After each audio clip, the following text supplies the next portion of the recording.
Juneteenth, it's a day of celebration for millions of Black Americans, remembering the long-fought battle for emancipation. And much of that history is still within recent memory, occurring in the lifetimes of many who lived the civil rights movement firsthand.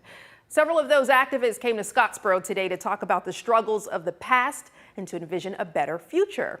Fox 54's Caleb Aguayo shows us how they're commemorating Juneteenth.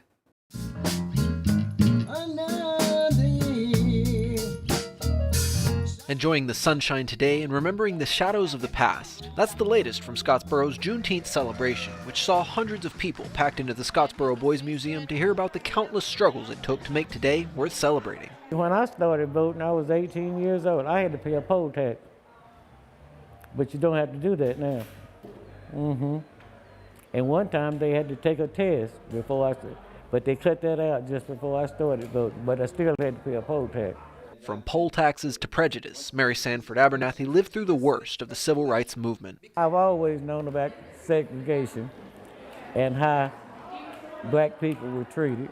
My dad taught all of us, but he also said, you treat everybody right, and they'll treat you right. But she eventually saw Black children enter formerly white-only schools for the first time in Jackson County as its first Black schoolteacher during integration in 1966. Now, 60 years later, she's being honored by the county's first Black valedictorian out of Scottsboro High School. If Miss Abernathy never chose to step out of her comfort zone and become one of the first teachers, I would never have had this opportunity to do what I did, like graduating as the first Black African-American valedictorian. But this celebration doesn't come without the decades of hard work it took to get to this point.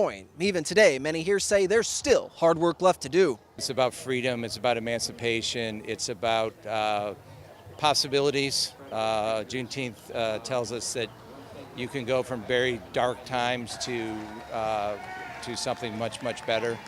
And I think it's a great message today for the world to hear. We can make changes, we can make things better, but we also have to acknowledge we're not there yet.